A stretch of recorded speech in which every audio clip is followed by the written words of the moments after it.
Bomba, bomba, bomba! Alexandre de Moraes está na Berlinda. Isso é surreal, inacreditável, acabou de sair.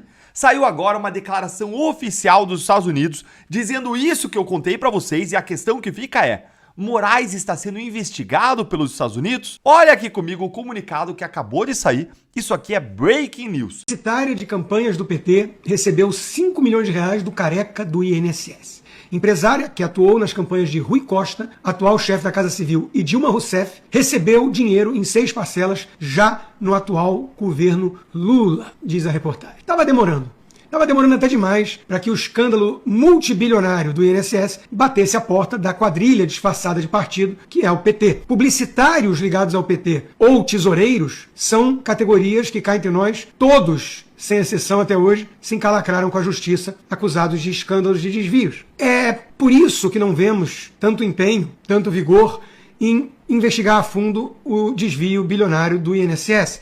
É por isso que vimos o PT tentando jogar contra a CPMI ou controlar depois, com gente ligada ao partido, a relatoria. Não queriam um trabalho sério, como está sendo feito pelo relator atual, um promotor de justiça, antes de ser deputado, que está indo a fundo nesses esquemas. Vai feder muito e vai chegar cada vez em mais gente. Aliás, já chegou também no clã Sarney a denúncia de que ele recebeu milhões. São os mesmos de sempre e por isso a gente entende por que o sistema fez o que fez para expurgar o bolsonarismo da política, para eliminar Jair Bolsonaro das equações da democracia. Porque Bolsonaro conseguiu ficar 4 anos endireitando o país sem um escândalo de corrupção, com ministérios técnicos, com gestão eficiente nas estatais. Hoje, basta olhar como estão as estatais, todas de novo com rombos bilionários no vermelho. Se fossem investigar a fundo, iam encontrar os novos mensalão, petrolão da vida, porque é o que faz uma quadrilha. Dr. Paulo, que é o advogado da Flávia Magalhães, eu conversei com o Dr. Paulo hoje, e o Dr. Paulo está a caminho de Washington, exatamente para tratar desse caso da Flávia, e ele tem uma série de reuniões essa semana em Washington. A primeira delas é na ADF, pode até colocar aí, Franco, é nessa associação, Alliance Defending Freedom. Ele vai mostrar o caso da Flávia nessa instituição. Ele também vai na OEA, em outro setor, não o setor lá aquele woke, né, do Vaca. Do Pedro Vaca. Ele vai falar sobre os presos do 8 de janeiro também lá na OEA, mas na ADF ele vai falar especialmente sobre o caso da Flávia. Alguns congressistas já estão interessados em conversar com ele, e vejam vocês, ele também, isso tudo, pessoal, confirmei com o Dr. Paulo, e ele disse que eu poderia falar aqui com vocês, divulgar. E nessa semana ele também vai até o escritório dos advogados que atendem o Elon Musk, porque eles estão interessados neste caso da Flávia aqui nos Estados Unidos. Ou seja, apertem os cintos. Porque os Estados Unidos afirmaram que a situação dos direitos humanos no Brasil se deteriorou. É a conclusão que está no relatório anual publicado pelo Departamento de Estado americano. Aí o documento critica a gestão Lula e diz que o Brasil cerceia a liberdade de expressão da oposição dos bolsonaristas e cita o ministro Alexandre de Moraes. Candice, boa tarde para você. Boa tarde, Júlia, tudo bem? Boa tarde aos meus colegas, para quem está em casa. Esse relatório, Júlia, é uma exigência do Congresso americano há mais de 4 décadas, que o Departamento de Estado tem que produzir e divulgar, e fala sobre vários países, entre eles o Brasil. Dedicou uma boa parte, a parte do Brasil, uma parte bastante extensa, e é sobre ela que a gente vai falar. Aqui agora traz uma série de fatos que o governo americano alega que configuram violações de direitos humanos no Brasil. Menciona, como você disse, o presidente Lula, menciona o ministro do Supremo Alexandre de Moraes. A gente separou alguns dos principais trechos. Então, no primeiro trecho, o relatório diz o seguinte, que a situação dos direitos humanos no Brasil piorou durante o ano. Menciona o que chama de relatos confiáveis de assassinatos arbitrários ou ilegais. Fala também em tortura, prisões e detenções arbitrárias. Menciona restrições graves à liberdade de imprensa, incluindo violência ou ameaça de violência contra jornalistas. Na mesma categoria, Júlia, o relatório diz o seguinte, diz que o governo prejudicou o debate democrático ao restringir o acesso a conteúdos online considerados prejudiciais à democracia, suprimindo de forma desproporcional a liberdade de expressão dos apoiadores do ex-presidente Jair Bolsonaro, bem como de jornalistas e políticos eleitos. Conselheiro de Donald Trump diz que não vai desistir até Moraes ser preso. Outro destaque no site da CNN que a gente também traz aqui para vocês. Portanto, sobre o que diz isso. Na matéria, vocês vão ver que Jason Miller, que usou as redes sociais para criticar, mais uma vez, o ministro do Supremo Tribunal Federal, Alexandre de Moraes. A publicação foi uma resposta a uma mensagem do deputado federal licenciado Eduardo Bolsonaro, que afirmou que Felipe Martins, ex-assessor de assuntos internacionais de Jair Bolsonaro, foi preso por uma viagem que não fez e agora está acusado de uma reunião da qual não participou. E aí Miller escreveu: o que ele está fazendo com o presidente Jair Bolsonaro é repugnante e o que fez com Felipe Martins é repreensível. A CNN entrou em contato com a assessoria do ministro Alexandre de Moraes, mas até o momento não obteve um retorno. O governo afirmando que as coisas estão ajustadas, viu, Mota? Eu não tenho dúvida nenhuma que o Brasil está arrumado, Caniato. A pergunta é: arrumado para quem? É importante lembrar uma coisa. Isso que eu vou dizer é tão importante que eu queria que você, espectador, e você, ouvinte, pegasse um lápis, uma caneta, um pedaço de papel e anotasse isso que eu vou dizer. Nós estamos em 2025. Nós estamos no começo do século XXI. Dos 25 anos que já se passaram nesse século, o Brasil teve um governo que nós poderíamos chamar de direita em apenas 4 desses anos. Nesses 25 anos que já se passaram do século XXI, o PT esteve no poder durante 17 anos até agora. Portanto, a pura lógica diz que a maior parte do que a gente vê ao nosso redor é herança dos governos de esquerda. Pensem nisso, uma criança que nasceu no ano 2000 viveu até os 18 anos debaixo de governos de esquerda. Toda a realidade que você vê à sua volta foi criada e moldada por políticas de esquerda. A segurança, a saúde pública brasileira segue o modelo da esquerda.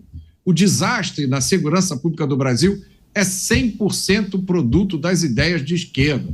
A dificuldade aqui no Brasil para plantar, produzir, vender, entregar qualquer coisa é produto das políticas de esquerda.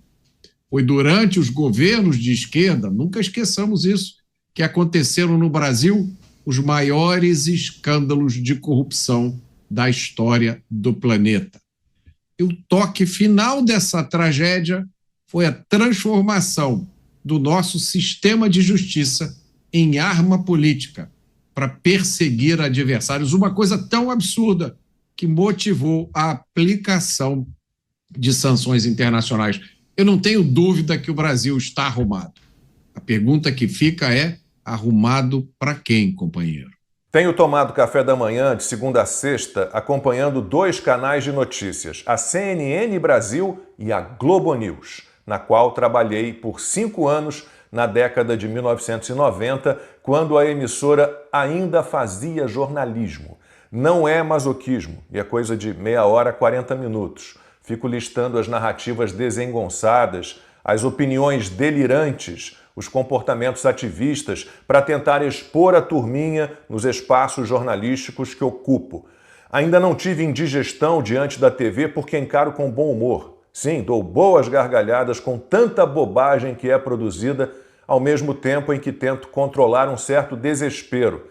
Como alguém com o mínimo de inteligência e senso crítico pode acreditar naquilo tudo ou em grande parte do que é despejado por figuras tão arrogantes e enviesadas? No começo da semana passada, Valdo Cruz falava da onda de notícias boas para o Lula. Ele se referia principalmente à aprovação do projeto que isenta de imposto de renda quem ganha até R$5 mil.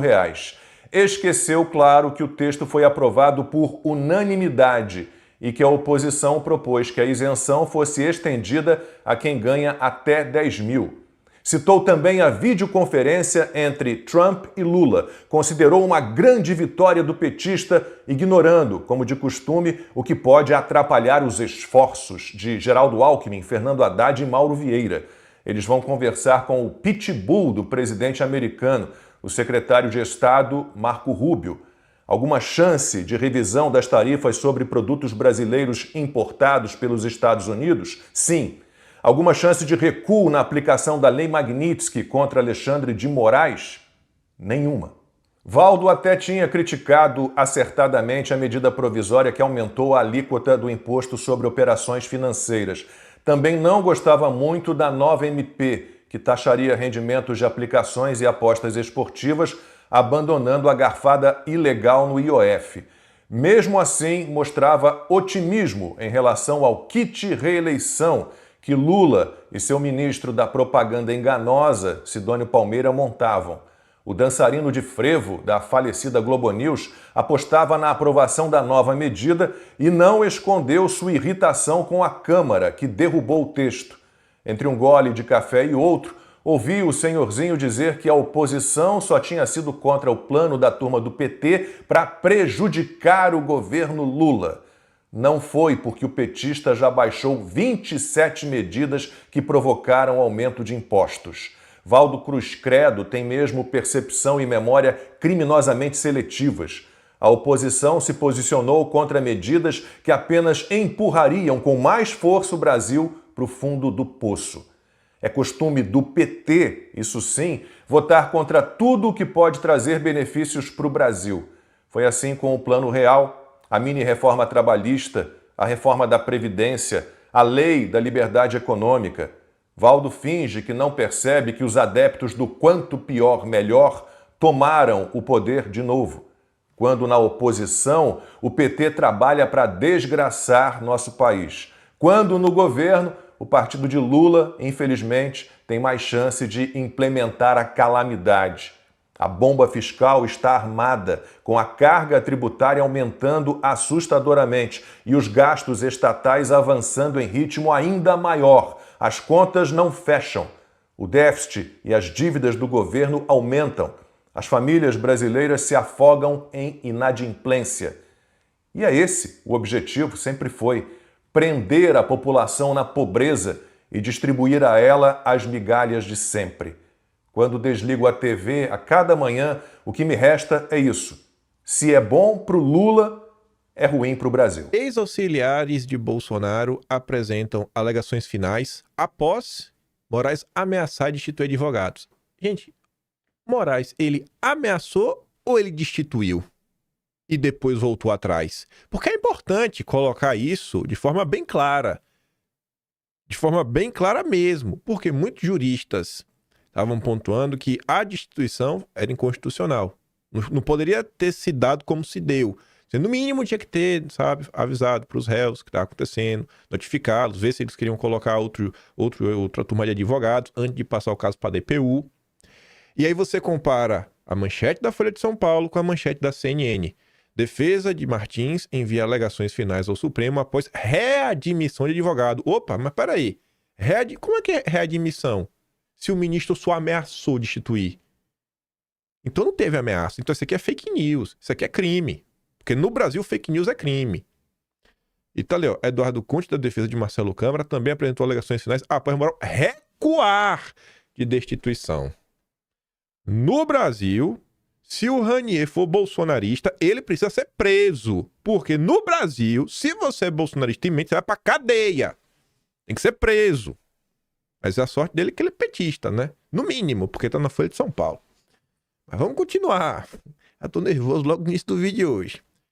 Aí o marceneiro do Metrópolis ontem tava todo engraçadinho e tomou duas respostas que bem importantes. Primeiro, ele tá ali, né? Todo pimpão.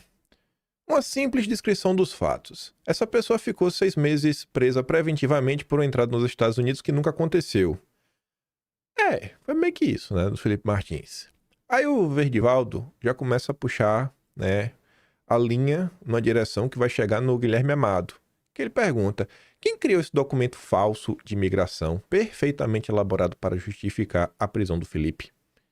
E olha que o Verdivaldo fala: quem criou esse documento falso? Ele não está abrindo margem para erro. Como o jornalista favorito do ministro foi o primeiro a encontrá-lo? É uma pergunta importante que as pessoas não se fazem. Por que o Guilherme Amado achou? Ele estava pesquisando? É normal o jornalista ficar pesquisando se as pessoas foram ou não foram? O que motivou a falsificação e quantas pessoas participaram? Ainda não temos essas respostas do CBP. E, mais uma vez, o Verdivaldo não abre margem para um erro, etc. Ele fala de forma bem clara, foi uma falsificação, uma fraude proposital. Por conta do que Guilherme Amado aprontou, muita gente aí espera que um dia a justiça seja feita. O Arthur comenta, erros são uma coisa, fraude é outra. Guilherme Amado inventou a notícia declaradamente falsa, não apurou nada e levou deliberadamente uma pessoa para a prisão. Deveria ser banido do jornalismo e processado civilmente. O Didi até diz, Guilherme Amado não pode sair ileso desse caso. E a Ana Paula Henkel diz, não vai. E o Vinícius diz, rapaz, e tamo aqui nós, né? Aí, a advogada do Felipe Martins, que o representa lá fora, porque tem aqui no Brasil, o sobrenome tá similar, ela é Schaffert, eu acho que o outro é Schaeffer. Enfim, e o Chiquinho, são os dois advogados do Felipe no Brasil, a Ana representa ele lá fora. Ela colocou ali um trecho de uma decisão anterior e tudo mais. Ela falava sobre os responsáveis pelos registros falsos. E ela está explicando que alguém fraudou de propósito.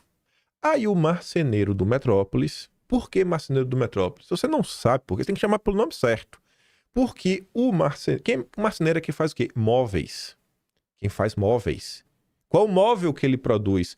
O Gabinete das Sombras. Talvez, muito antes de Guilherme Amado, uma pessoa que produziu uma fraude jornalística foi o Samuel Pancher, quando pegou lives públicas de Bolsonaro, no Facebook de Bolsonaro, recortou trechos, colocou a música, sabe, tenebrosa, de dar medo, e chamou de Shadow Cabinet, o Gabinete das Sombras. Bolsonaro ousou conversar com médicos, especialistas, que não pensavam como o consórcio queria e como Átila e os cientistas do consórcio queriam, e para falar que isso tudo era um crime. Então, com muita experiência em tentar criminalizar pessoas, o marceneiro do Metrópolis tenta agora aliviar pro lado de alguém. Não sei de quem. Mas, velho, vocês estão supondo que trata-se de fraude? Quando pode ser um erro de procedimento? Será? Delegações diplomáticas não são checadas individualmente? O presidente e seu entorno não ficam na fila da alfândega? O press release do CBP fala entrada falsa, não entrada fraudulenta. É um cara de pau, né? Ela diz, companheiro, eu compreendo tua tentativa de interpretar o caso, mas nada do que você falou faz o menor sentido do ponto de vista técnico e jurídico. O CBP jamais classificou o episódio como erro de procedimento. Pelo contrário, já admitiram a natureza anômala, fraudulenta, falsa e indevida desses registros de entrada inúmeras vezes dentro e fora do processo. Eu atuo na área há anos nos Estados Unidos. Neste caso, também tenho contado com o apoio de colegas experientes com a consultoria de ex-funcionários do CBP. Todos nós já lidamos com erros de procedimentais e podemos garantir que o que aconteceu no caso do Felipe não foi um erro de rotina, até porque se fosse, o CBP não estaria investigando o caso até hoje, 2 anos e 10 meses depois da viagem falsamente atribuída ao Felipe. Além disso, erros de rotina não geram registros retroativos. Erro de procedimento não gera, não insere passaportes cancelados no sistema. Erros no registro não criam entradas com nomes grafados incorretamente. Não gera vistos incompatíveis. Isso é trabalho humano. Ademais, manifestos de voo não produzem I-94 válidos. Nenhum advogado de imigração sério sustentaria algo diferente disso. Isso para não apontar para os depoimentos colhidos no Brasil que foram unânimes. O nome de Felipe não constou de nenhuma lista e de nenhum manifesto de voo. False entry é o termo técnico usado até a conclusão da investigação, assim como o DOJ usa alleged offense. O CBP não rotula como fraude antes de apurar, mas a nota é clara. A entrada nunca existiu. O que existiu e está amplamente documentado foi o uso indevido desse registro falso para justificar uma prisão ilegal no Brasil. Isso sim é um verdadeiro escândalo. Tanto é assim que o CBP condenou o uso do documento em um processo para justificar a prisão de uma pessoa e colocou no contexto de mais um abuso contra direitos humanos de um indivíduo sancionado no âmbito da Magnitsky. Isso está na própria nota. Essa afirmação demonstra, de modo claro, que o órgão reconhece que um documento falso e que não deveria existir foi utilizado para praticar lawfare contra Felipe. Os advogados de Felipe sempre estiveram à disposição para explicar as complexidades e tecnicalidades do caso para a imprensa, então não me parece prudente falar do assunto de forma tão descuidada e sem a devida apuração de tudo que já reunimos desde o início de 2024. A quem o Samuel Puncher está tentando proteger? Tá com o rabo preso também, Samuel? Tá com medo? Você participou de alguma coisa? É só um questionamento. Eu acho que não. Acho que você só tá, não sei, né, preocupado aí com o portal que você trabalha. CNN tinha dado destaque, né, o documento aí do CBP. E aí o Jason Miller ontem, 10h48 da manhã, fez essa postagem aqui, ó. Meu português está um pouco enferrujado, mas presumo que a CNN diga neste clipe que Felipe foi injustiçado, que ele usa um adjetivo pejorativo para falar do ministro, estava por trás de tudo, que Felipe deveria receber restituição legal e financeira integral e como punição o ministro deveria ir para a prisão, certo? E não parou por aí. Vou trazer inclusive a notícia, antes de mostrar o outro tweet do Jason Miller, que está ali. O conselheiro de Trump disse que não vai desistir até o ministro ser preso. E está aqui. Ele compartilhou um vídeo do Eduardo Bolsonaro, falando, né? O ministro pertence à prisão. O que ele está fazendo com Bolsonaro é repugnante. E o que fez com Felipe Martins é repreensível. Não vou desistir até que o careca esteja atrás das grades e receba tudo que merece. Saindo do caso do Felipe Martins e começando a falar de eleições, a petista Beta Barros estava lá gritando no Twitter, dizendo que Eduardo Bolsonaro está internacionalizando a fake news, porque Eduardo Bolsonaro ousou divulgar uma pesquisa, né, que não é da Quest, do Filipinho, parceiro do Thomas Trauma, né, ex-ministro da Dilma. A Quest, inclusive, fazia a pesquisa com apoio da Genial, que acho que o Banco Genial... É só um questionamento. O Banco Genial, ele apareceu em alguma notícia durante, aliás, a operação da Polícia Federal na Faria Lima, a Carbono Neutro? Só uma pergunta, não lembro. Aí ela tá ali puta da vida, né? Como assim ele ousa divulgar algum instituto que não é Atlas, Intel e a Quest? Os institutos que sempre cortam pro petismo. Aí o Jason Miller fala assim, ô Betinha, não sei quem você é, mas você só fala porcaria. É por causa de gente como você que o ministro consegue prender ilegalmente Felipe Martins e perseguir Bolsonaro, né? Caso contrário aí, velho, tem um ótimo fim de semana. E tá aqui as postagens. Uma, ele compartilhando o Eduardo, aqui a pesquisa do GERP, e diz, ó, essa pesquisa mostra que a perseguição política contra Bolsonaro está acontecendo. Se ele estivesse perdendo por 12 pontos, seria um homem livre. O Congresso precisa acabar com o lawfare, né, do ministro e aprovar a anistia total para os presos políticos. E a outra pesquisa foi do IBESP. Nova pesquisa mostra que Bolsonaro lidera por 7 pontos. A segunda pesquisa desta semana mostra uma grande vantagem para Bolsonaro. E aí, se é fake news, talvez aberta, devesse pedir para o Lula mandar a Polícia Federal prender o André Chaldes, porque ele também divulgou a pesquisa do IBESP. Bolsonaro surpreende e derrotaria Lula no segundo turno, diz nova pesquisa. Numa era que desagradar o PT é motivo de ser preso, talvez o André Chaldes possa ser preso na segunda-feira. É como tá o Brasil. Você não gosta da pessoa, a pessoa vai pra cadeia. Isso só se você não for petista. É isso. Se você for petista, você pode falar o que você quiser. Você está livre. Mas se você não é petista, você falar algo que desagrada o petinho, você tem uma grande chance de rodar. Parece piada, mas não é. E tá ali, ó. Segunda pesquisa do IBESP. Voltando um pouquinho no tempo, um dia antes, não deu tempo da gente comentar isso aqui ontem, tava passando pelo Twitter, e aí eu vejo o Carlos Bolsonaro falar assim, ó. Então, coincidentemente, a velha imprensa volta a atacar e mentir sobre Bolsonaro. E sabe o que combina com a velha imprensa? Uma velha república, uma república velha. Não estou falando isso à toa.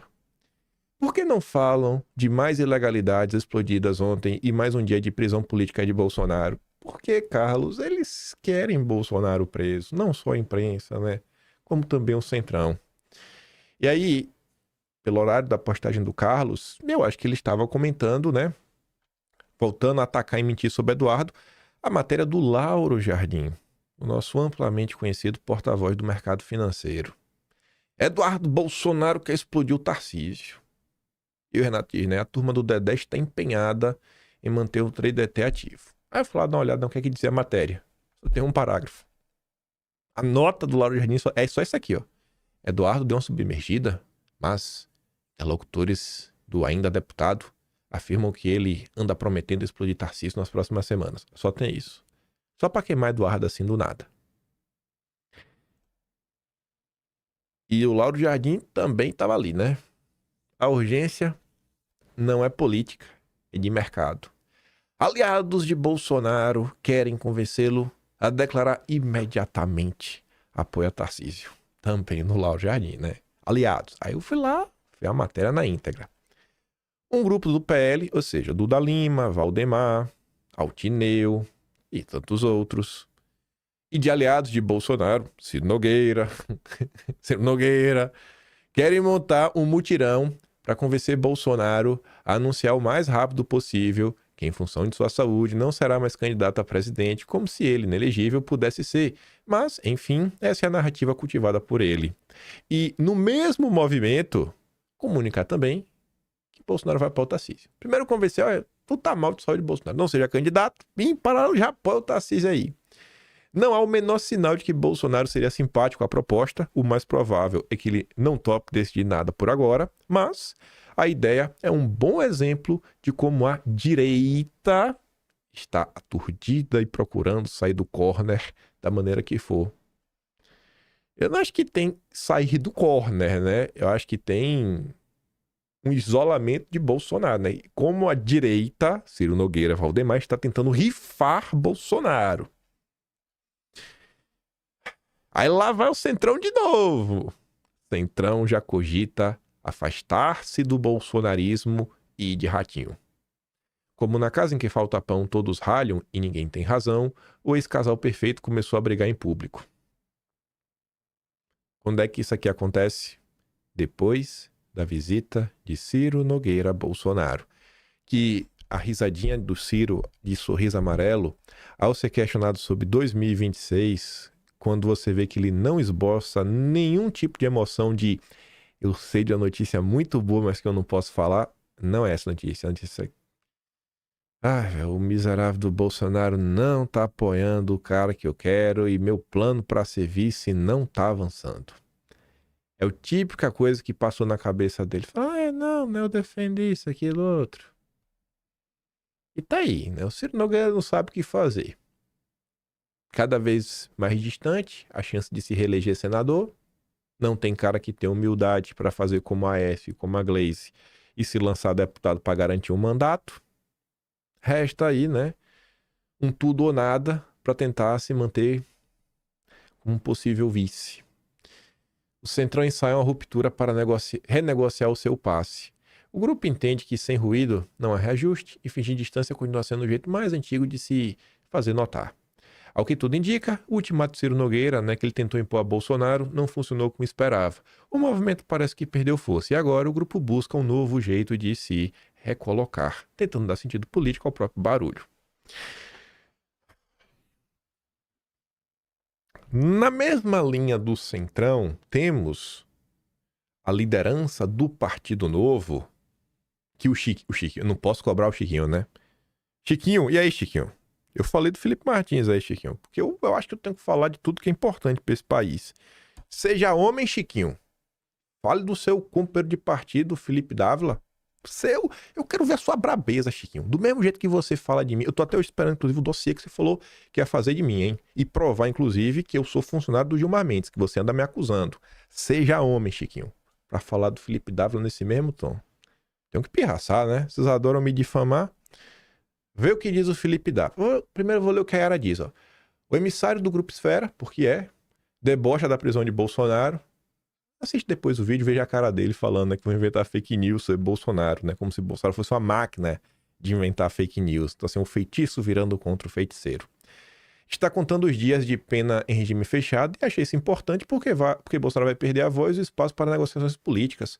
O tom perverso é muito claro. Veja só. Você dizia o seguinte, ó, tem muita água para passar debaixo dessa ponte, tem muito tempo, o pessoal está muito afobado, calma, vamos dar tempo ao tempo. Você não acha que começa a se desenhar esse cenário de disputa para 26, Dávila? Por exemplo, Caiado ficando de fora, Ratinho e Tarcísio um pouco mais à frente. Algumas coisas, algumas dicas nós temos para entender como será a cédula em 26, hein? É verdade. E principalmente porque hoje nós temos em torno de 50 dias para Jair Bolsonaro começar a cumprir a pena em regime fechado. E isso é importante, porque cumprir pena em regime fechado significa que ele vai perder a voz e o espaço para as negociações políticas. Então ele tem que usar esse espaço de tempo para fechar esse apoio à candidatura, para que não haja ruído. A pior coisa que poderia acontecer são boatos e fake news produzidas em nome de Jair Bolsonaro durante o processo eleitoral. Seria muito ruim isso. Isso criaria enorme instabilidade na direita. Então, eu entendo que ele terá de usar esse tempo para, como disse o senador Ciro Nogueira, tentar sacramentar, pelo menos, a candidatura à presidência da República e não deixar que esses ruídos, que já estão causando desestabilização na direita, perpetuem no ano eleitoral. Pior coisa que poderia acontecer, viu?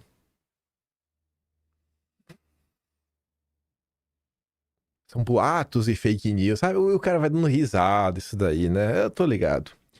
Só que o Felipe Dávila, ele não quer que Bolsonaro apenas fale quem vai ser o candidato. Ele quer que Bolsonaro escolha, assim como Ciro Nogueira, o candidato dele. Se a direita tiver cabeça e evitar fragmentação, pode vencer em 2026, diz Luiz Felipe Dávila. E essa entrevista que vai nos levar a um dossiê. Mas a gente vai olhar a segunda parte dela, que é a parte eleitoral. A parte boa é o início. Não que o final seja... O final é maravilhoso, que é o que ele fala sobre 2026. Mas o início é melhor ainda. Comece na entrevista pelo final, só para mostrar aqui o que ele estava falando sobre 2026. O jornalista do Estadão pergunta assim, ó... Felipe, representante do Partido Novo, amigo de Deltan Dallagnol, o homem que faz o Chiquinho ficar calado. Como o senhor interpreta a ascensão recente do populismo e a condenação de Bolsonaro por tentativa de golpe, à luz da resistência de Prudente de Moraes, Campos Salles e Rodrigues Alves aos caudilhos e demagogos de seu tempo? Aí o Felipe Dávila fala assim, ó, é importante compreender a natureza do populismo. Ele surge quando as instituições deixam de responder às demandas da população. E por que o populista consegue se tornar popular e conquistar votos? Porque ele toca nas dores reais das pessoas, nos problemas que afetam diretamente suas vidas. Bom, até aqui tá falando óbvio, né? Bolsonaro é popular porque ele fala do que o povo realmente quer. No Brasil, nas últimas décadas, não tivemos presidentes comprometidos com fortalecimento institucional. Ao contrário, em 20 anos de populismo, as instituições foram cada vez mais capturadas por corporações. É por isso que os populistas vêm vencendo.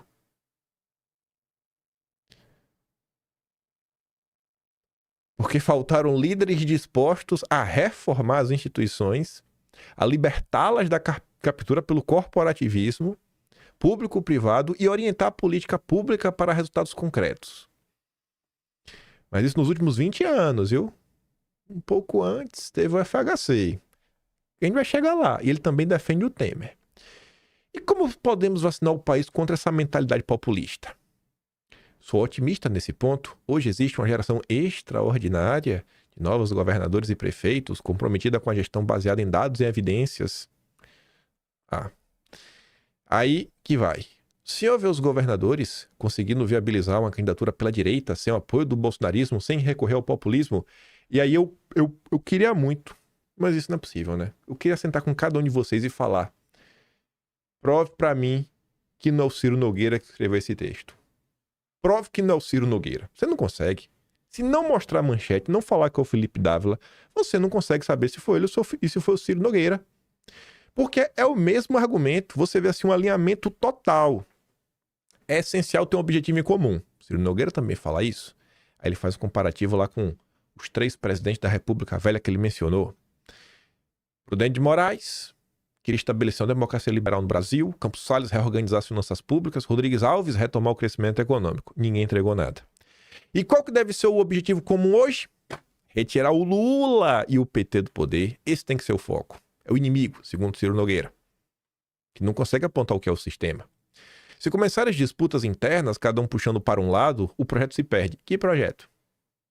Tirar o Lula e manter tudo como está? O judiciário, a juristocracia, a censura, a perseguição, a ditadura de toga? A estratégia precisa ser clara. Tirar Lula, tirar o populismo da presidência e eleger um dos governadores. Não é Eduardo, não é Bolsonaro, não é quem Bolsonaro quiser. Sabe? Aí você consegue ver. Tem que ser um dos governadores democráticos. É o candidato do sistema. Aí você corta para os governadores democráticos. Você vê que homens de fibra. Direita tem que brigar com Lula e PT. Diz Zema após embate entre Caiado e Ciro Nogueira. Você que adora falar, não divida a direita, é momento de união, inimigo do meu inimigo é meu amigo, tá ali, ó. Você é o Romeu Zema. Ai, meu Deus do céu. O Zema tá igual o Tony Garrido, pedindo desculpa por ser homem. É isso aí mesmo. Um cara que não consegue ver o Caiado e o Ciro Nogueira batendo boca. É esse cara que vai resolver o Brasil? Vai lutar pela liberdade de expressão, pela liberdade das pessoas, contra as injustiças? E esse aqui? Eu acho que é pior. Esse aqui chegar, ele pintou o cabelo pra trás, né? Gosta de ter o cabelo assim meio comprido. Tipo Sidney Magal. Que branco, né?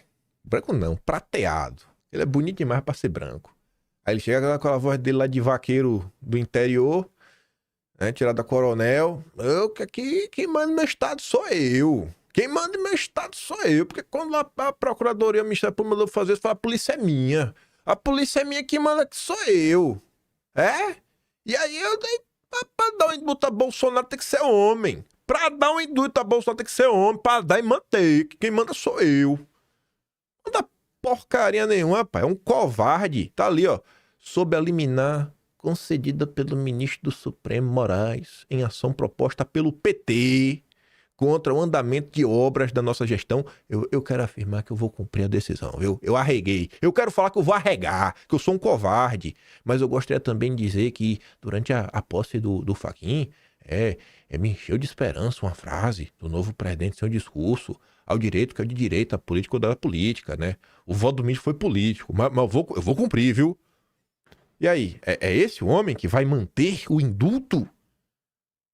Porque ele falou que tem que eleger quem é homem pra dar o indulto e manter. Fazer valer. Já arregou, pô? Cadê? Vai lá cumprir. No mínimo, ele podia falar o seguinte, ó. Eu vou contestar. Ele podia falar, eu vou contestar essa decisão da justiça. Ele podia pelo menos falar isso. Cumpre, mas vai contestar. Nem isso. Aí fez questão de ficar, né? Resmungando. Ah, mas me enganaram. Lá na porta do Fachin me enganaram. Falaram que o direito é do direito, a política é da política. Aí eu tenho que apoiar o governador democrático. É o Lula, né? O problema é o Lula. É o Lula. O Brasil vai ser maravilhoso. Saiu o Lula, entrou aí, a perseguição vai acabar, os presos políticos vão desaparecer. Aí você corta para outro governador democrático. O único que não abraçou Lula, Bolsonaro. Isso é para ser um elogio? Eu não tô entendendo. Eu não sei se ele tá tentando se autoelevar. Aí a Celita comenta, né? 8 horas que essa postagem tá no ar. A resposta, engajamento pífio. A resposta, a fala de Leite foi dada, né? Assim, ninguém liga pros governadores democráticos. Estão retirando das urnas o candidato mais popular do Brasil, que é Jair Messias Bolsonaro. Não tenho o que falar. É o candidato mais... É o líder da direita brasileira. Se ele não quiser ser candidato, ele não vai ser, porque ele não quer. Acabou. Deveria ser assim. Mas se ele quiser ser, ele deveria colocar o nome dele. E acabou. E se você não quiser, você vota em outro. Brasil dos governadores democráticos. Mas vamos agora começar a aprofundar o assunto. Espero que não dê 1h20. Não vai dar tal... Mas enfim, vai chegar lá. Voltando para a entrevista do Luiz Felipe Dávila. Vou ler o subtítulo que eu não li ali atrás. Cientista político e escritor relança livro sobre os primeiros presidentes civis da República e defende que as lições do passado são essenciais para compreender a polarização e projetar o futuro da política brasileira. Eu falo que isso é importante, né? Conhecer o passado para tentar consertar o presente e criar um futuro melhor. Mas nesse caso é que eu acho que ele quer piorar o seu futuro ainda mais, como se a gente não vivesse, né, num cenário caótico. Aí a matéria começa com um pequeno resumo do jornalista falando que no dia 30 de outubro o escritor relança, 2 décadas após a primeira edição, o livro Os Virtuosos, os estadistas que fundaram a República Brasileira. A obra revisita os governos de Prudente de Moraes, Campos Salles e Rodrigues Alves, os 3 primeiros presidentes, né, da República Velha, depois aí dos militares, depois do Deodoro e do Floriano. Presidentes que enfrentaram o desafio de consolidar as instituições republicanas após 2 governos militares autoritários. E esses aqui não foram autoritários não, né? Nenhum foi autoritário. Não tinha, o voto de Cabresto já tinha acabado. Ou foram eles que calcificaram o voto de Cabresto? Ah, meu Deus. Vamos continuar. O jornalista segue falando que, ao traçar paralelos entre os dilemas da Primeira República e o cenário atual, o político do Partido Novo, que estava no palco e era o último palestrante aí do lançamento da candidatura do Zema, destaca a relevância de líderes comprometidos com a democracia liberal. E olha as prioridades, né? Porque assim, o primeiro tema para você normalmente é o tema mais importante de todos. A democracia liberal. Segundo, a responsabilidade fiscal. E por fim, crescimento econômico, né? Em primeiro lugar, a gente salva a democracia liberal. O que é a democracia liberal? Se tiver que personificar em 2 pessoas, 2 não, que já é demais. Vamos personificar a democracia liberal em uma pessoa. Alexandre de Moraes. Ele é personificação. O Dávila, ele quer se comprometer com isso, com a responsabilidade, fica o segundo ponto, né? Sempre isso. Assim, eles têm ah, meu Deus. Enfim. Ele lembra que Campos Salles defendia como prioridade a organização das finanças públicas, vendo justamente o oposto, um desarranjo fiscal, blá, blá, blá, blá, blá. Aí começou a entrar nas perguntas. O livro retrata um período em que o Brasil consolidava suas instituições republicanas após 2 governos militares autoritários. Sim. E aí o Brasil parou de ser autoritário depois, né? Não teve estado de sítio em nenhum momento na República Velha, não teve nada. Canudos foi um momento, foi o ápice da paz brasileira, né? Dá pra classificar Canudos como um episódio de Gênio, né? Porque você dizimou uma população inteira, né? Foi muito pacífico. Nossa senhora, velho. É muita paz. 100% de paz. 100% técnico. A primeira coisa que paralelo você enxerga entre aquela transição e o atual cenário depois da tentativa de golpe? A primeira coisa é a crença profunda nos princípios liberais e na democracia liberal. Ele já começa acelerando. Essa é a primeira pergunta. Ou seja, a Constituição exige para limitar o poder do Estado, do governante, para dar um maior grau de liberdade ao indivíduo. Essa é a base da democracia. Então, essa combinação, instituições fora, blá, blá, blá, blá. Aí lá. Era o que a gente chamava... Eu vou ler. Essa é a base da democracia. Então, essa combinação de instituições fortes, governo com poder limitado, garantia das liberdades individuais, uma política econômica liberal para fazer o Brasil se tornar mais próspero, era a crença desses republicanos liberais. A turma do voto de Cabresto, da manipulação político-eleitoral. Separa qualquer dia para tu ver a votação, né, como era lá as porcentagens de voto entre os candidatos. Era o que a gente chamava de ala paulista. Prudente de Moraes, Campos Salles, Rodrigues Alves, Bernardinho de Campos, toda essa turma. Toda essa turma. A gênese do golpismo brasileiro. O senhor afirma que, mesmo com a corrupção disseminada, há ilhas de excelência na política brasileira. Há exemplos atuais que podem ser comparados aos virtuosos da Primeira República? Cito 2 grandes presidentes, Fernando Henrique Cardoso e Michel Temer. Porque foram presidentes que compreenderam a importância do fortalecimento das instituições democráticas para que possamos ter uma democracia liberal. Por isso que eu digo para vocês, a personificação da democracia liberal em ser humano vivo. Perdão, eu não sei se é ser humano, talvez seja um deus. Talvez eu tenha o acabado de ofendê-lo. Ele não é humano, ele transcendeu a matéria. É o Alexandre de Moraes. Chiquinho, por favor, Chiquinho. Tá na hora aí de falar do Felipe Dávila, né? Porque sai aquelas entrevistas do Valdemar, eu sento a porrada no Valdemar. Sai Ciro Nogueira, eu sento a porrada do Ciro Nogueira. Mas quando a turma do Novo faz alguma coisa, rapaz, é um silêncio. É um silêncio. Silêncio. Que lição a liderança de Prudente de Moraes oferece aos governantes atuais de crises militares? É interessante observar que dentro do militarismo brasileiro sempre existiram duas correntes. Isso aqui é interessante. Esquece o rótulo. Esqueça o rótulo. Foque o seguinte, tem duas correntes. Uma positivista, mais autoritária, e outra legalista liberal, ligada à tradição do Duque de Caxias. Golpista, né? O cara que deu o golpe derrubou a monarquia. Caxias era quem mantinha disciplina no exército e, ao mesmo tempo, defendia a legalidade na política. Sempre tivemos essas duas alas dentro das forças.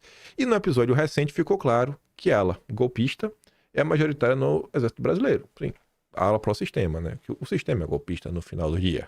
Vamos chegar a esse acordo, né? Não é difícil de entender. Isso não é de hoje. E esse pensamento, muitas vezes, ele não está na cabeça das pessoas que tendem a enxergar as Forças Armadas como um bloco monolítico. E essa ala legalista que ele está se referindo, que é a ala pró-sistema, é a ala do generalato. Porque se você conversar com o militar, ele vai te falar o seguinte, ó, se você ficar de boca calada, não arrumar muita confusão, e se esforçar, o básico, você vai chegar até, acho que é tenente-coronel. É quase o último nível. É o nível antes de você ir para general. E aí disso para cima é indicação política. E o sistema que controla o generalato, você acha mesmo que esse sistema vai indicar para ser general alguém que não é alinhado à democracia liberal? E é assim que, desde que o Brasil é uma república, a ala do Caxias mantém tudo como sempre esteve.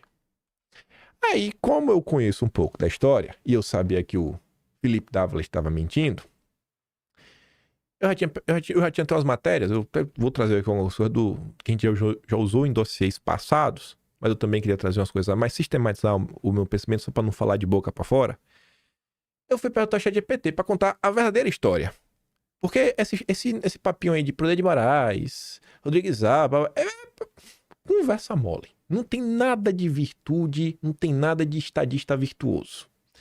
Aí eu falei assim, ô ChatGPT, sabendo o que foi a Buchenschaft paulista, sabendo o que foi o papel dos golpistas liberais paulistas e do cenário macroeconômico dos primeiros anos da República Velha, você poderia explicar como Prudente de Moraes, Campos Salles e Rodrigues Alves foram muito mais vilões do que mocinhos e como essa gente foi responsável por criar a gênese da elite oligárquica que comanda e destrói o Brasil até os dias de hoje? E o ChatGPT vem para mostrar o quão safadinho é o Felipe Dávila. E como essa turma quer literalmente reescrever o passado para te manipular. Excelente pergunta e bastante profunda, porque toca num dos pontos mais mal compreendidos da história da política brasileira. O mito da República dos Civilizados Paulista. É um mito, isso não é verdade. Como fundadora da ordem republicana moderna, quando, na verdade, essa elite foi a responsável por institucionalizar um sistema oligárquico excludente, patrimonialista, profundamente antipopular, que perdura até hoje em novas roupagens. Ponto 1. O contexto e a herança da Bucha. A Bucha era uma conferência de estudantes formados no Largo São Francisco. Vou relembrar umas coisinhas da Bucha mais tarde.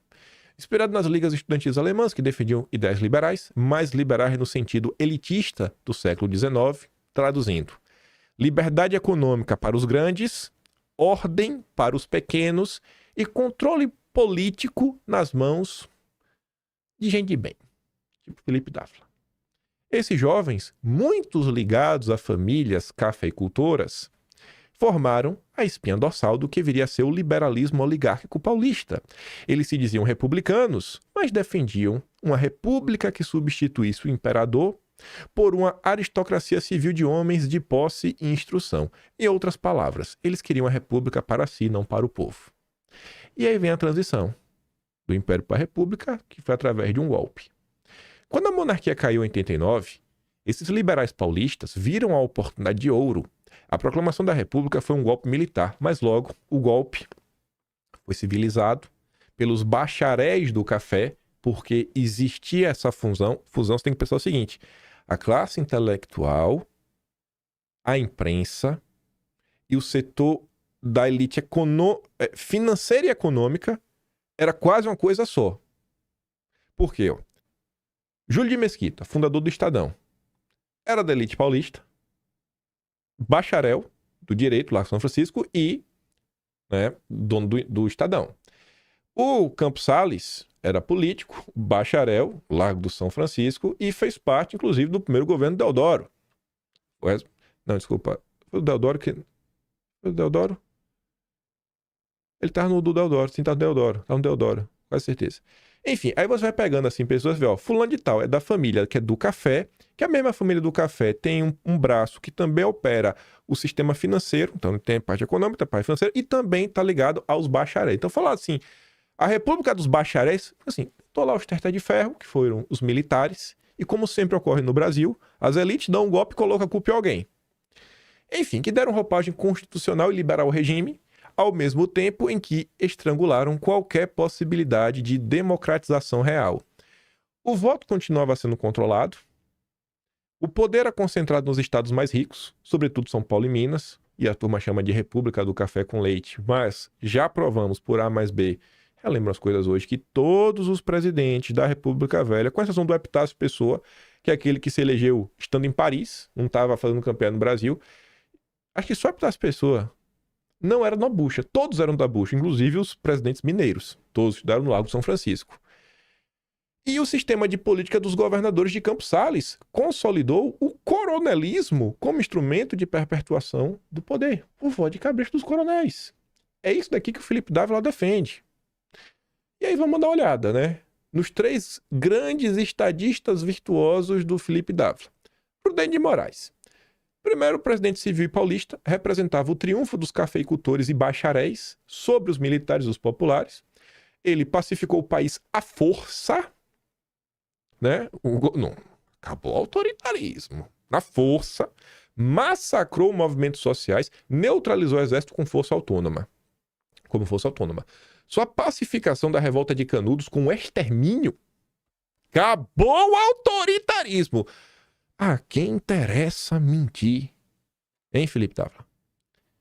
Mostrou a essência do liberalismo oligárquico, repressão brutal aos pobres e reverência ao capital exportador. Ele criou as bases administrativas para um Estado civil elitista, tecnocrático, no qual ordem significava paz social à base de baioneta. Aí vem o Campos Salles. Foi engenheiro financeiro do regime oligárquico. Seu programa de austeridade, o famoso Fund Law, a gente já falou sobre isso no dossiê dos Rothschild de outubro de 2023. Vou relembrar mais tarde. Entregou a economia nacional à tutela britânica e criou o ciclo de dependência financeira externa que se repete até hoje. A renegociação da dívida externa brasileira de 1898 foi com Rothschild. Quem fez foi o Campos Salles. Inclusive, tem algumas coisas no site oficial dos Rothschild que ele tem lá, o Memorial do Brasil. Ele também formalizou o sistema de política dos governadores, em que os presidentes trocavam apoio federal por submissão local. Isso consolidou o domínio dos coronéis e tornou o voto uma farsa. Em suma, ele institucionalizou a plutocracia sob o rótulo de república representativa. Rodrigues Alves. Ele representou o ápice do projeto paulista, Estado higienista, tecnocrático, elitista, que usou a modernização urbana, como a reforma do Rio de Janeiro, para expulsar os pobres, e impõe o ideal de civilização europeia. Seu governo foi o símbolo da República das elites contra o povo, tratou os trabalhadores urbanos como ameaça, impôs autoritarismo com roupagem racional, continuou a dependência do café e da dívida externa. A revolta da vacina foi uma consequência direta dessa mentalidade. O povo tratado como corpo doente a ser corrigido, não como cidadão. Já ouviu falar sobre isso, né? Esse é o exemplo de uma das lideranças do Partido Novo. Estava lá no evento do Zema, falando, inclusive. Destaque. O legado, a gênese da elite destrutiva. Enfim, Prudente e Campos Rodrigues fundaram um modelo de poder que ainda é a alma do Brasil oficial. O Estado a serviço das elites econômicas, não da nação. É ou não é assim até hoje? Liberalismo de fachada que fala em mercado, mas depende de proteção e privilégios estatais. Temos notícias sobre isso. Tempos recentes. Era Lula. Talvez envolvendo o ministério do Lula. Tecnocracia sem povo, onde o saber legitima o domínio. Os especialistas da Globo. Repressão como política pública, sempre que os pobres tentam existir politicamente, né? Sempre que os populistas aparecem, tem que reprimir. Daí nasce o que você chamou com razão de gênese da elite oligárquica que comanda e destrói o Brasil até hoje. A aliança entre o capital agrário exportador, o capital financeiro e o bacharelismo jurídico travestida de meritocracia. Quando falamos de agronegócio, e acabei fazendo também um dossiê sobre isso, eu até escrevi um texto falando, pessoal, vocês têm que saber separar o agro, que produz normalmente a comida que você come, sabe, família, que vocês conhecem, tudo mais, pipipi, popopô, do agro exportador. O que ele quer é que ele não está nem preocupado, né? Ele nem se você está passando fome ou não. Ele quer garantias que ele vai conseguir exportar a soja que ele produz, o gado que ele produz, aquelas commodities listadas na bolsa. O resto aí que se exploda. O maior dos exemplos, né? A JBS. Então, naquele momento foi criado, ó, vamos trazer a união entre capital agrário exportador. Então, assim, a turma meio que a JBS da época, o capital financeiro, a Faria Lima da época, o bacharelismo jurídico, o judiciário da época, né? Junto aí, eles se uniram para comandar a República. É assim que a República é comandada hoje? Os campeões nacionais com a Faria Lima e o judiciário, mudou alguma coisa? Não, né? Então, tá aí. É isso que o Felipe Dávila defende. Esses pais fundadores da República não foram heróis da civilização, foram engenheiros de uma oligarquia nacional que substituiu o trono pelo banco e o imperador pelo bacharel. Eu gostei dessa frase aqui do ChatGPT, porque quantas vezes vocês já ouviram que hoje o poder moderador é o judiciário? Poder moderador e imperador? Realmente, né?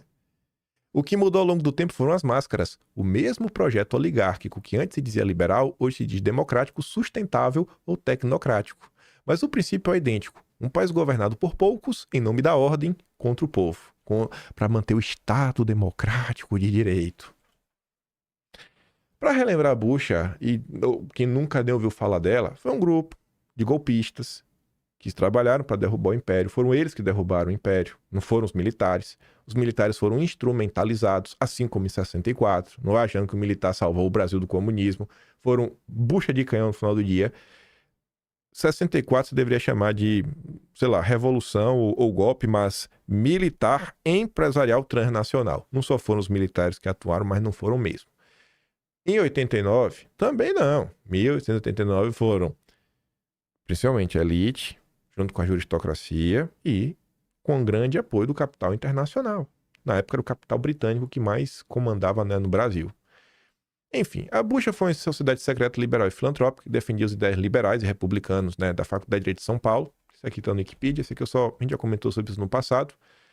Muitos políticos, ministros e presidentes da República Velha, né, foram bucheiros.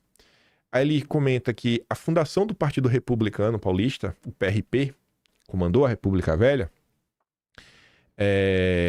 Enfim, em 1863, a maioria eram todos bucheiros. E lá já estava o Campos Salles, Francisco Glicério, Américo de Campos, Rangel Pestana.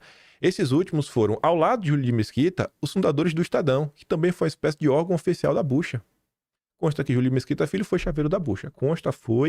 Trouxemos inclusive notícias da época. O chaveiro é o aluno de quarto ano que recebia, tipo, a chave. Você era o administrador da Bucha, né? Cuidava da burocracia da época. A famosa Constituição dos Cinco, encarregada de elaborar o anteprojeto da Constituição Republicana, tinha entre seus membros 3 bucheiros. Então, ou seja, de 5 tinha 3, já tinha a maioria para aprovar o que eles quisessem.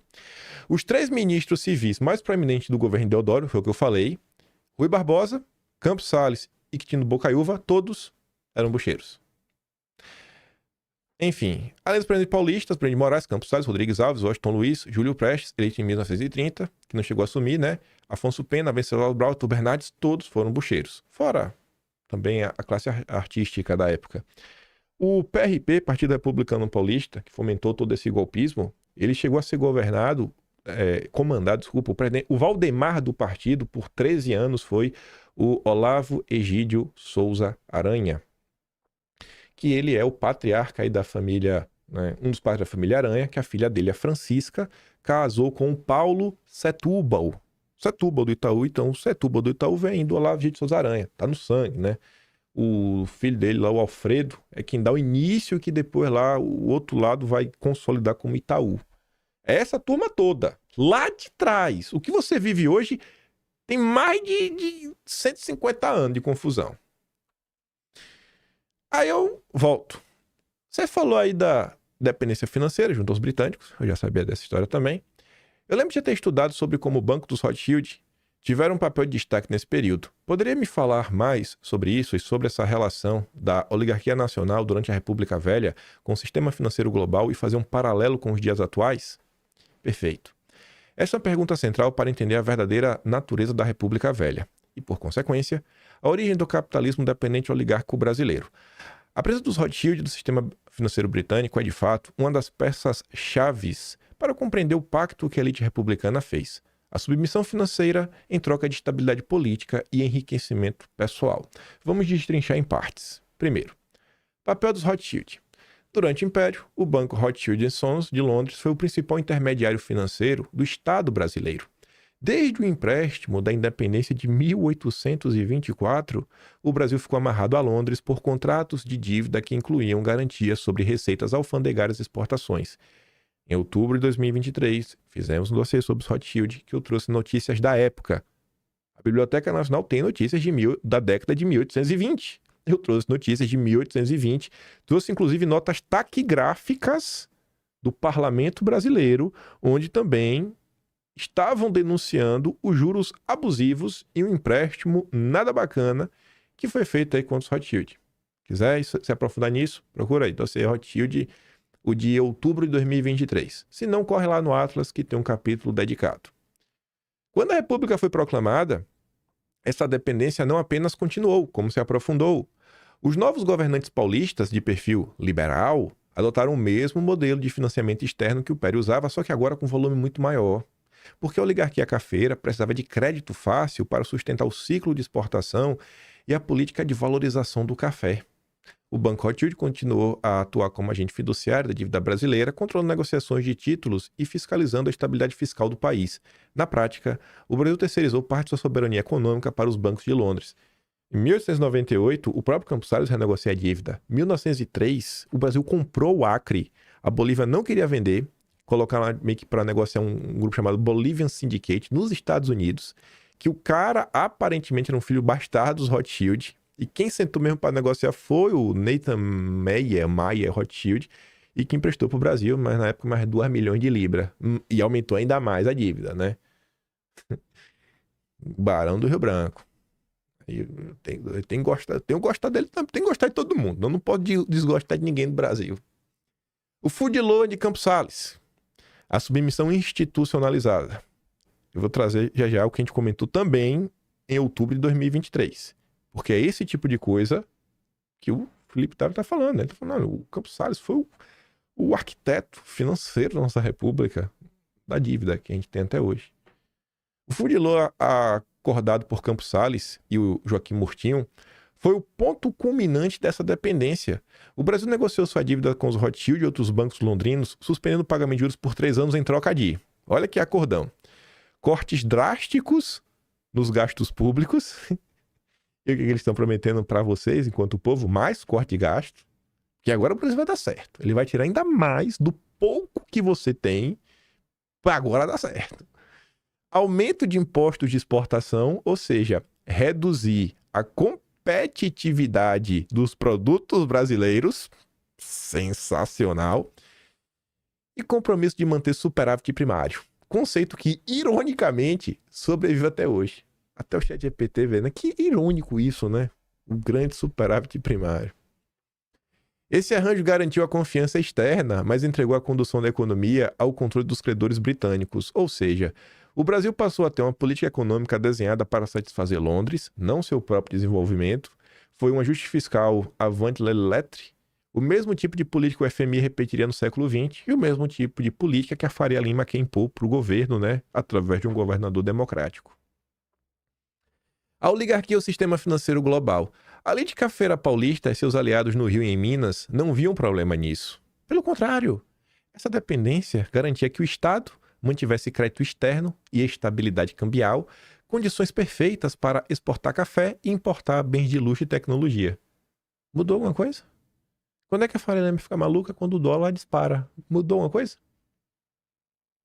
Nada. Bote uma coisa na sua cabeça. Lula não é o problema. O sistema, ele não começou hoje. O sistema, no Brasil, ele só se viu ameaçado durante o governo Bolsonaro, durante alguns momentos, em algumas alas dos governos militares. E aí, ache ruim ou não, a era Vargas. Tanto que o Vargas depois tirou a própria vida, né? Que é por isso que você tem a Revolução de 30, é o Vargas contra essa galera, e a Revolução de 32. Não tô falando que o governo Vargas foi bom. Só tô falando que quando realmente teve alguém tentando peitar isso daqui. Tirando isso, Lula, FHC, Collor, Dilma, né?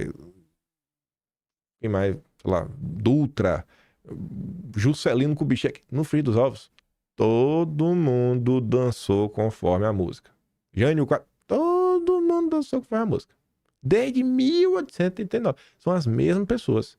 Desde 1870, essa turma tá junta. O Partido Republicano Paulista é de 73. Todo mundo já estava lá. 2 anos depois, a turma se junta. Essa turma, um partido político, resolve criar um veículo de imprensa, que é o Estadão. Então, a gente está lidando com um problema que está enraizado no Brasil.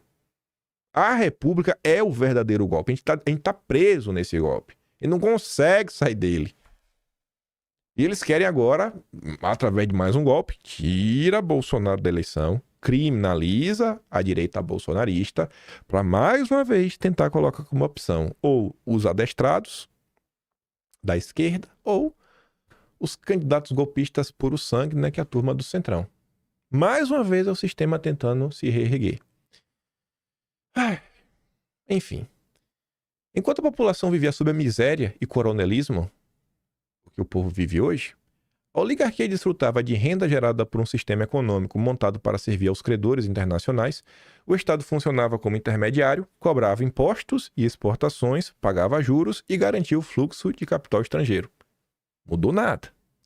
Esse é o berço do que o Florestan Fernandes chamaria décadas depois de burguesia dependente.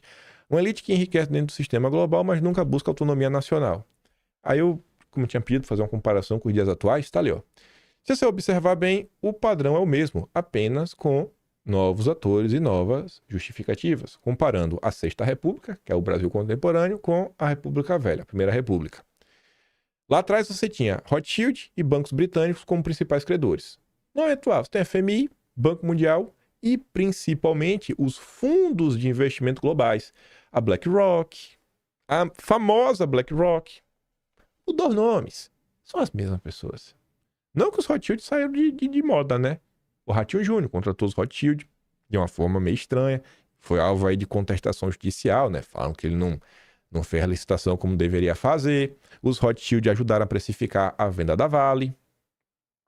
O Nelson Tanuri tá aí tentando junto com conseguir, ele tá forçando uma espécie de filiação da Braskem, tentando comprar, e quem tá auxiliando ele também os Rothschild. Não mudou nada, não mudou nada, não vá achando que mudou. Você está preso desde 1889 no mesmo ponto.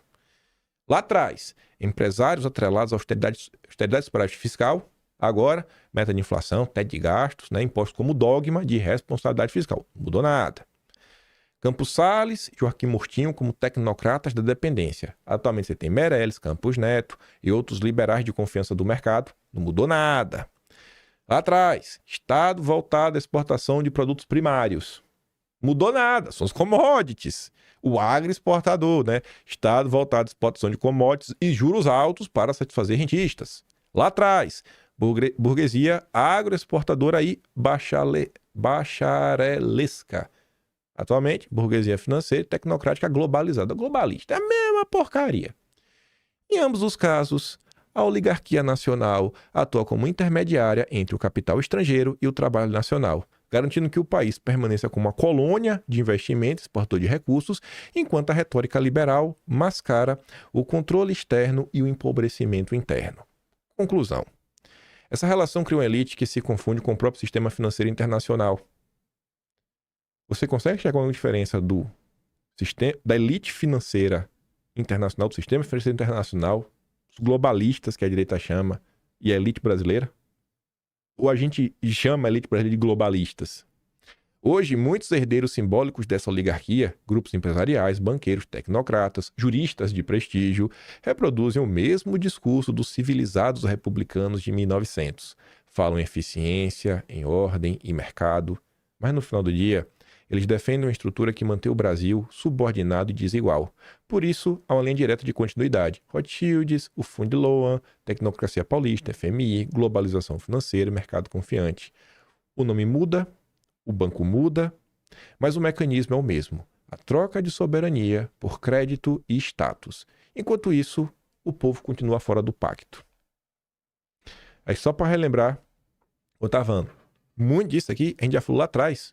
Eu trouxe para mostrar quais são as forças que querem tutelar a direita. Tu acha que a família de Ciro Nogueira é pobre? Será que a família de Ciro Nogueira vem dos coronéis? Eu acho que você já deve ter visto em algum lugar da família do Flávio Dino. O Estadão já fez matéria sobre isso. A família do Flávio Dino tá aí e tem poder pra valer há muito tempo. Oh, meu Deus do céu. Tá achando que chegou agora? Família do Felipe Dávila, tá há muito tempo. Tem irmão deputado, o avô dele também foi, sabe?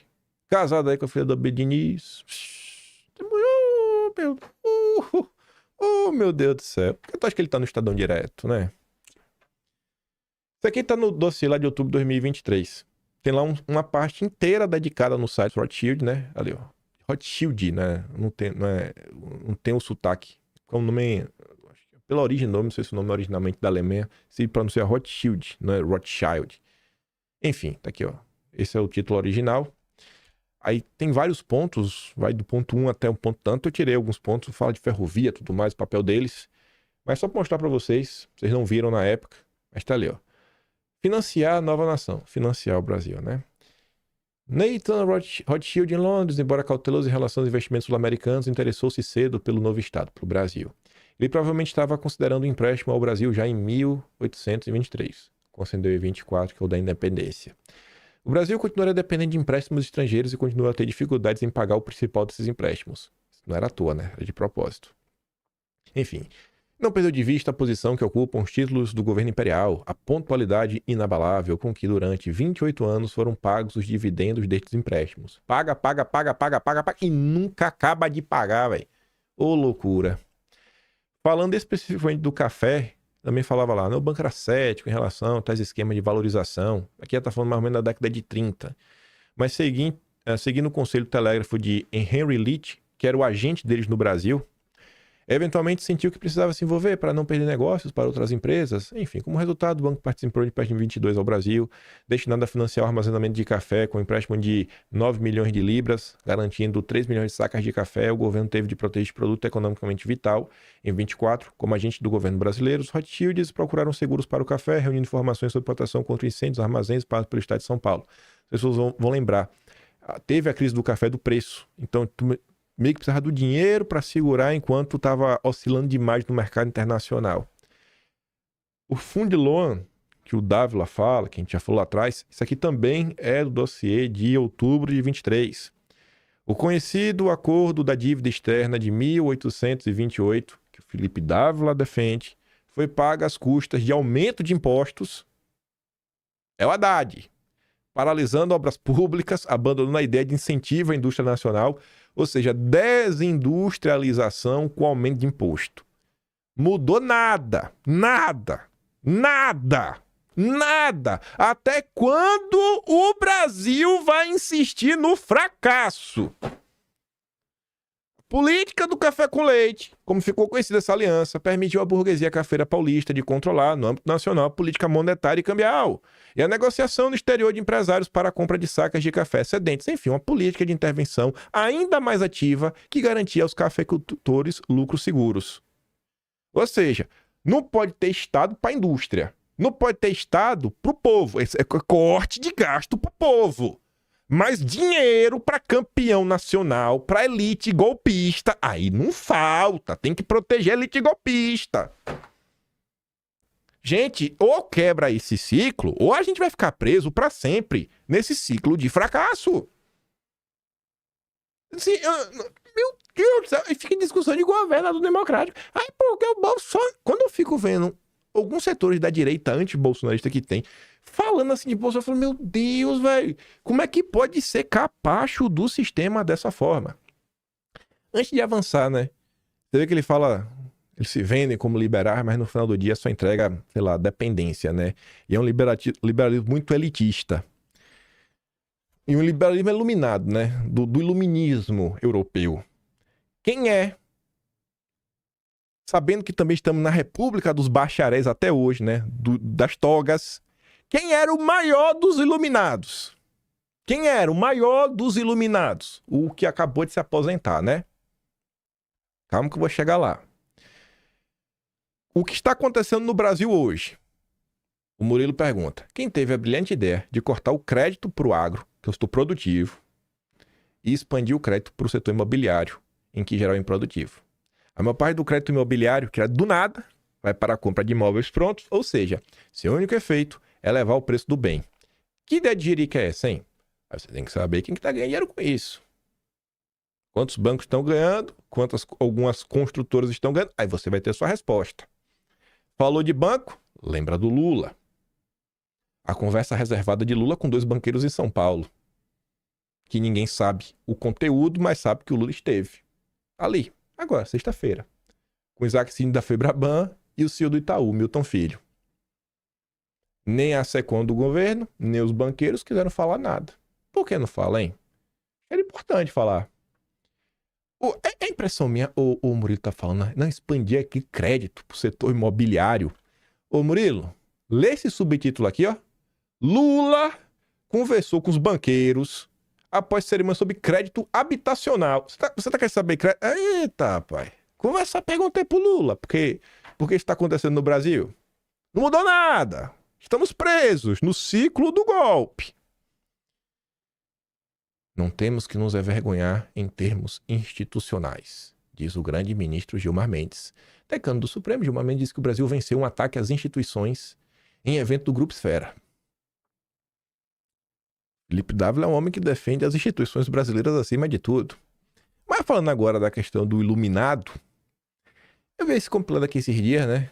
Quando postaram a lei diante da aposentadoria precoce do ministro, o Tatu Nutu colocou ali, ó, 1, 2, 3, 4, 5 notícias de tempos recentes. Barroso sempre preocupado em combater as opressões. Sempre ao lado do povo, né? Nunca contra as elites. Primeira notícia. Barroso vota pela manutenção de regras da reforma da Previdência. Assim, não é sobre ser bom ou ruim, é uma análise fria. A reforma da Previdência, ela dá mais facilidades para o povo, normalmente corta benefício do povo. Corta benefício. A juristocracia é a favor. Corte de gasto contra o povo, sempre favorável. Pô, mas era necessário na época. Sim, o ponto não é esse. Porque o judiciário, muitas vezes, ele toma medidas que não é necessária. Mas essa aqui o Barroso não viu nenhum problema. Depois, Barroso vota para manter dispositivos da reforma trabalhista, que em tese também vai retirar alguns direitos. O que você deve se perguntar, poxa, o Barroso que gosta tanto de direito, principalmente de direito dos humanos, ele votou para manter, pô, bem liberal, né? Corte de gasto. Supremo libera a venda de refinarias da Petrobras sem aprovação no Congresso. Para que Congresso? Vende logo aí. E o Barroso também votou a favor. Barroso defende a autonomia do Banco Central. Instituições devem servir ao Estado. Mas peraí. Se vai servir ao Estado, independente, ele não está deixando de servir ao Estado, porque ele está aí mais suscetível a interesses privados. Mas o Barroso também defendeu. Supremo libera compra de imóvel rural por empresas com participação estrangeira. A burguesia dependente, né? Participação estrangeira, dependente do capital estrangeiro, comprando aí terra do pequeno e do médio produtor, que está vendo dificuldade em conseguir crédito.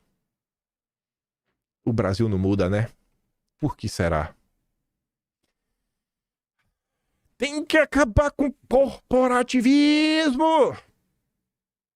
Tem que acabar com o corporativismo! Diz o Felipe Dávila, que repete o mesmo discurso do Ciro Nogueira. E por que eu estou frisando o Ciro Nogueira?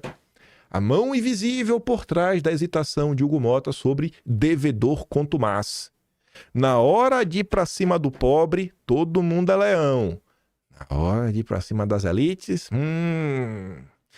Nos bastidores da Câmara, a hesitação de Hugo Mota em pautar o PLP, que endurece punições a devedores contumazes, tem sido atribuído na influência de Ciro Nogueira.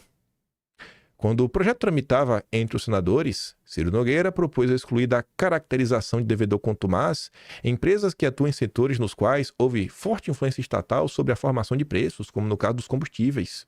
E um dos maiores devedores do país é do setor de combustíveis. É quem? Ricardo Magro. Que Ciro Nogueira adora dar um abraço, né? Ciro Nogueira. E aí, Felipe Dávila, vamos ou não vamos acabar com o corporativismo? Mas não para por aí. Decisão inédita do governo Lula. Lula! Lula! Poupa JBS da lista do trabalho escravo. E não, assim, a JBS realmente é uma empresa do setor agrário, agroexportador. Mas quando você pensa nos irmãos Batista, aí já não é essas 3 letras, são outras 3. Não é JBS, é JIF. Já virou uma grande holding, um conglomerado que atua em diversos setores diferentes. Mas olhando só para a JBS nesse primeiro momento, calma que tem mais. Uma decisão inédita do ministro do Trabalho, Luiz Marinho, ministro do Lula, impede há semanas a autuação da empresa JBS Aves, integrante do conglomerado dos Irmãos Batista, por trabalho escravo. Faça uma coisa, Lula. Em meados deste mês, Marinho decidiu avocar para si a decisão sobre incluir ou não a empresa na chamada lista suja do trabalho escravo. Com pobre, ninguém liga. Quando é com pobre, ninguém liga. Ninguém liga. O pobre que se lasque. O caso de respeito a uma fiscalização em Granja do Rio Grande do Sul, em abril deste ano, fornecedoras da JBS Aves. Segundo auditores do Ministério do Trabalho, pelo menos 10 pessoas foram resgatadas. Elas cumpriam jornadas de até 16 horas diárias em condições degradantes. Mas tá de boa, é a relação, né? Patrão-empregado. É o fim aí é a reforma trabalhista. Ah, meu Deus. Graças a Deus que o Luiz Marinho tá protegendo, né?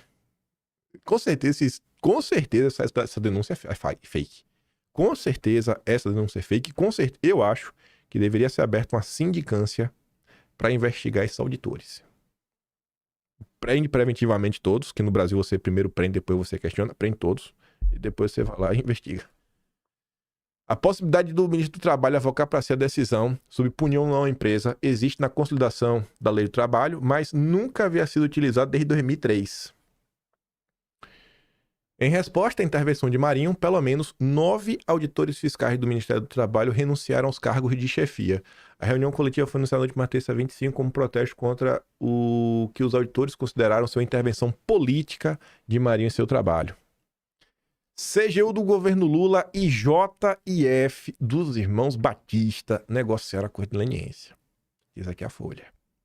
A CGU do Lula abriu discussões com a JF dos irmãos Wesley Jorge Batista, né, para celebrar um novo acordo de leniência paralelo ao que foi assinado em 2017 com o Ministério Público. As tratativas aconteceram ao menos até janeiro de 2025 e para coroar, a JF compra Roraima Energia e 4 usinas térmicas em Boa Vista. E tem muitos políticos de direita que falam que o Estado não vai conseguir, mas a gente vai trabalhar aqui muita concessão aqui com a iniciativa privada. Toma aí a concessão, ó. Bate palma aí agora, vai. Além de compra da distribuidora, a AMBA também adquiriu 4 usinas térmicas localizadas em Boa Vista. Estou comprando tudo, não é de hoje. Até o Zema vendeu nas pequenas centrais elétricas para a turma. Os caras vão ser dono da tua comida. Eles já têm um braço no setor bancário. Esqueci o nome do banco deles agora, não quero falar o nome errado. Tem a AMBA, que é do setor de energia. Os caras vão... Vai ser metade do Brasil. O pessoal fala em dividir, né? Tem uns separatistas que tem que dividir o Nordeste e o Sudeste. Dividir o Brasil no meio. O Brasil não tá caminhando para ser dividido em Nordeste, Norte e Sul. O Brasil tá andando para divisão que não é uma divisão total, porque eles vão se autocompletar. Ou metade dos serviços do Brasil vão ser ofertados pela família Batista, da JF, os irmãos Batista, e a outra metade dos serviços ofertados do Brasil vai ser da BTG. Então, telefone é BTG, água é JBS, eletricidade é BTG, aviação é JBS, comida é JBS. Telefonia é BTG. BTG tem um monte de coisa mesmo. Cara, o que tá acontecendo nesse país? E cadê o Felipe Dávila? Cadê? Cadê a valentia do Felipe Dávila? Meu Deus do céu. É o governador democrático Romeu Zema, que tá triste, que vê Caiado e Ciro Nogueira brigando. Caiado aí que já deu um cavalo de pau pra trás. Já tá falando fino já. Pelo amor de Deus. Sabe? Eu encerro o vídeo com essa daqui, ó. A maioria avalia que direita representa melhor o patriotismo. A maior parte da população, né, enxerga, mesmo sem acompanhar a política, mesmo sem saber do que tá acontecendo, que a maioria, sabe, quem representa mesmo o patriotismo é a direita, cara. Agora, dentro desse número, tem uma coisa curiosa. 50% dos homens enxergam a direita como representante do patriotismo. Mulheres, 39%. É preciso fazer um trabalho de base melhor, viu? A gente tem que conseguir dialogar mais com o povão.